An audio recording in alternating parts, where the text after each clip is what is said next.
Today's video is brought to you by Squarespace. Welcome to Make Something with me, David Picciuto. Today we are going to build a corner bench. This could be the corner of your shop. This happens to be a new trailer that I bought for go-kart stuff, and then we can also make something on the road and have a little mobile workshop. So more on that later. I want to build a bench right here that goes into the corner. A couple things that we have to work around is this toolbox. I want to be able to get in and out. So the toolbox can go right here, and then the spare tire over here. So I want the bench just above the toolbox, and it's going to line the wall back here. So we got a couple of angles to work with. Mostly we're just going to use a circular saw and pocket holes to make this. So I think the first thing I want to do is take a measurement of how high I want this to go, and then just start cutting 2x4s. I cut 4 pieces that are going to be the leg for this bench. We're going to do a normal rectangular base like so, and we'll pretend that that is standing up. And I got to get enough room where this will swing out and I can still get to the spare tire if needed. We'll cut some stretchers and attach these guys with, I think, pocket hole screws. We're not even going to do a test, Dan. We're just gonna fire away. You okay with that?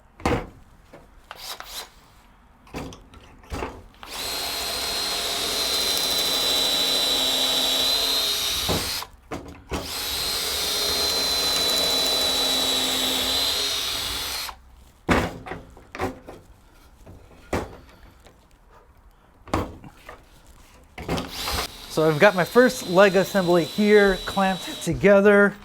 I've created these little feet for the bottom. The top rail is flush with the top.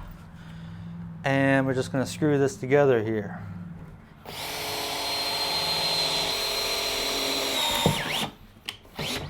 No glue, just screws. That way everything can be disassembled if needed. We got the 2 leg assemblies assembled. I'm not going to be able to put any kind of cross beam in the front because I'm just not going to be able to. But I can get a 2x4 back here and then down there. So it'll be this backwards C shape. And I think that'll be somewhat stable, but once we get a top screwed on there, then I think that will really stabilize this. So I need to figure out that measurement. And again, we're working around that spare tire and this toolbox. So we got those 2 support beams done. And now I have to figure out, let's see.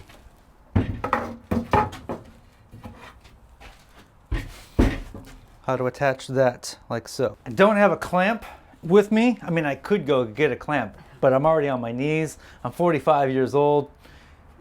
Once you're on your knees, you're there. So we're gonna try without a clamp, but the pocket holes bring the pieces together.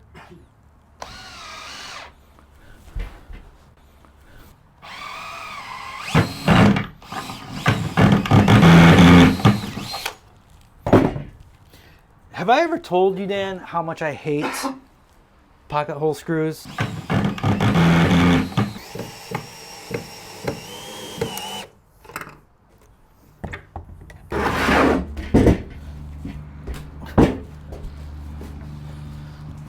Yeah, we're good. So, I don't know who put this light here. We hired a new light guy.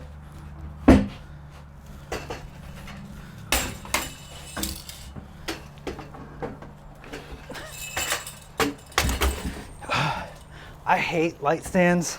I hate light stands. One day I'm gonna die because of a damn light stand. There's a little, but I think the top is going to stabilize everything, I think. Unfortunately, so here's the thing. So Dan and I, we went to go get some 2x4s earlier today. We were going to get 1 sheet of OSB. so it matches the walls, and we have the top. Turns out all lumber supplies, all construction materials, the prices have gone way up.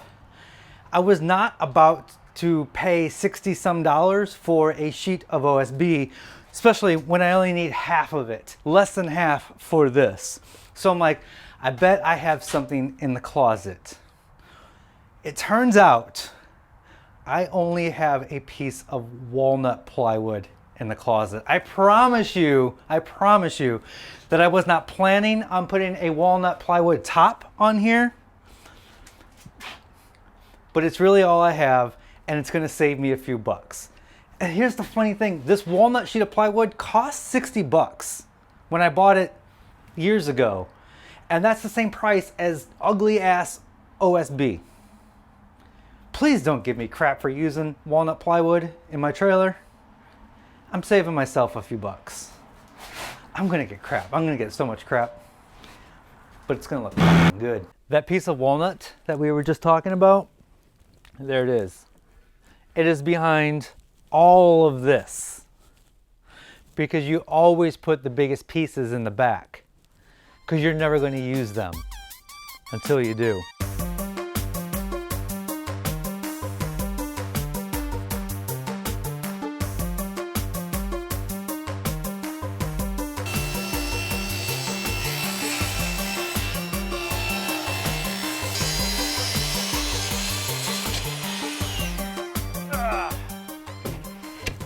There we go. So we got this piece.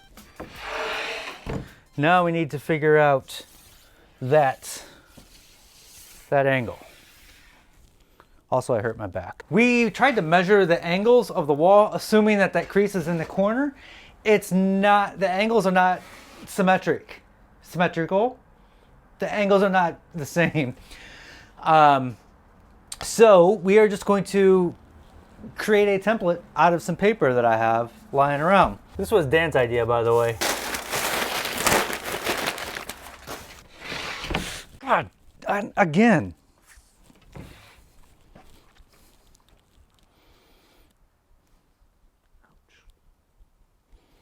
Ah, and it broke off in there.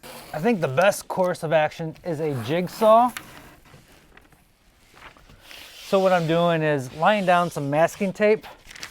I'm going to draw the line on the masking tape, and the masking tape is also going to help me with the tear out that a jigsaw is known to do to plywood. So that's going to keep the plywood looking good. If we made our template right, it shows that the two edges are not even parallel with each other.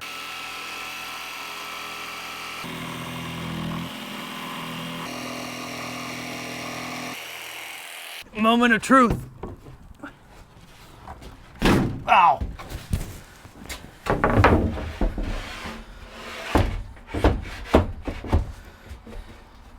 Well, what do you know? That's a nice size workbench right there, Dan. To attach the top, we're just using pocket holes once again. My little pocket hole jig. And I think we're gonna cut one more leg. It's gonna go back here, and it's just going to be a support so the back of the bench doesn't want to do the thing. Pocket holes for the win. We got this back piece back here, just a couple pocket holes, and it's just gonna free flop back there.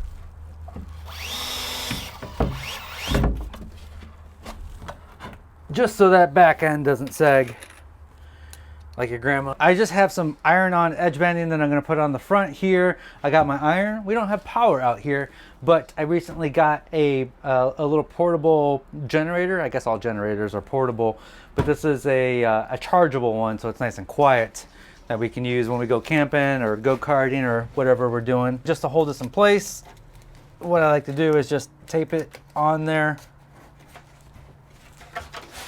Just iron that guy on there. So that melts the glue, makes a permanent bond. What I wanted to do was put an actual piece of wood on the front here, because this is going to get some abuse. I don't think this iron-on edge banding is going to last forever. as for a workbench. But for now, this will do. And then when I eventually get a longer piece of wood, I will glue an actual piece of wood on there. Now this edge banding, a little bit thicker than the table. So this little handy tool, it's a edge banding trimmer. You can also use a knife, but as long as the blades are sharp in here, this is the easier route. As long as the blades are sharp.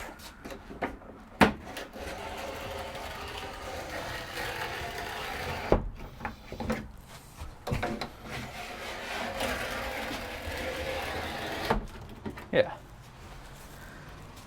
Blades are still sharp. When the blade is dull, do not use this. It will tear it up. I'm trying to finish those edges with the rustiest, dullest X-Acto knife. How did it get so rusty?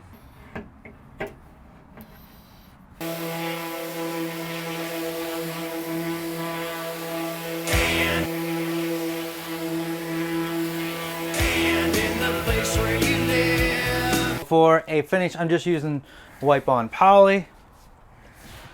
It's pretty protective as long as you use multiple coats. So before I show you the final shots of this bench and how I'm going to use this trailer, I'd like to tell you about today's sponsor, and that is Squarespace. You've heard me say a million times before that I've been using Squarespace even before I was a YouTuber. I used to be a web developer. I used to make websites from scratch until I didn't want to make websites anymore. It takes a lot of time, it takes a lot of skill, and you got to keep up with all the technologies. You don't have to worry about that with Squarespace. They have a number of beautiful templates to get you started, and then you can manipulate those templates as much as you want to make the website look like yours, to add your branding. It's super easy to change the colors. I'm telling you, Squarespace is super easy to use. Maybe you like to make things and maybe you want to sell some of those things. You can do that with Squarespace. You can do that on your website. You can sell physical items on your website. You can also sell these items in person and at craft shows through the Squarespace app. If you have ever tried to set up an e-commerce store before, you know the pains of that. Just Squarespace, come on, Squarespace is the way to go. I currently have 3 websites up, and all 3 of those websites are using Squarespace.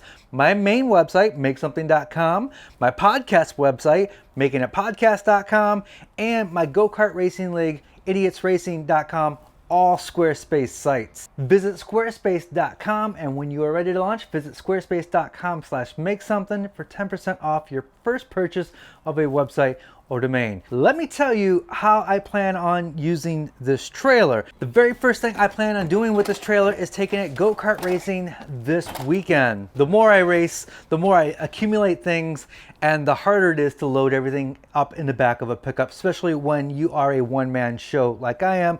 So I got the trailer, which is going to make my life a lot easier. I won't have to be lifting things so much.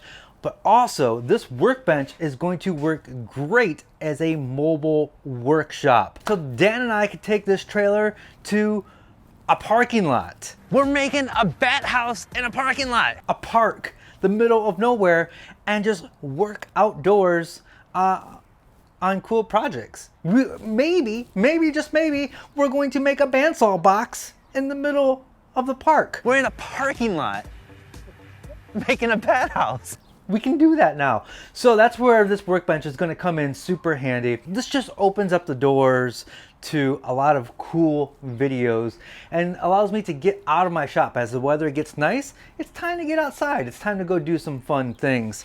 I don't want a whole lot of things hanging on the wall. I'd rather things be in toolboxes so I could remove them quickly and easily.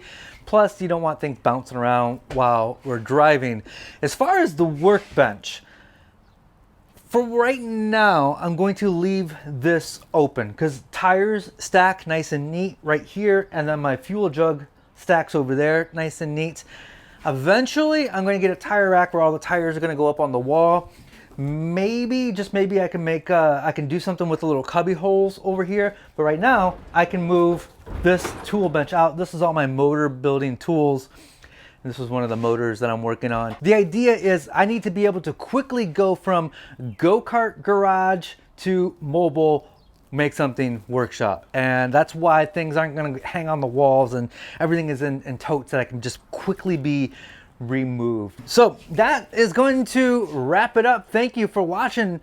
Yes, I am going to do a couple of go-kart based videos this summer. Probably not a whole lot, but a couple for sure. I don't enjoy filming while at the races because I'm really focused. I'm in the zone, I'm in the flow when I'm at the track. And so hopefully I can convince Dan to come with me and we can shoot maybe a couple vlogs or how a race day works, or maybe just how I've improved this year compared to last year, or at least hopefully.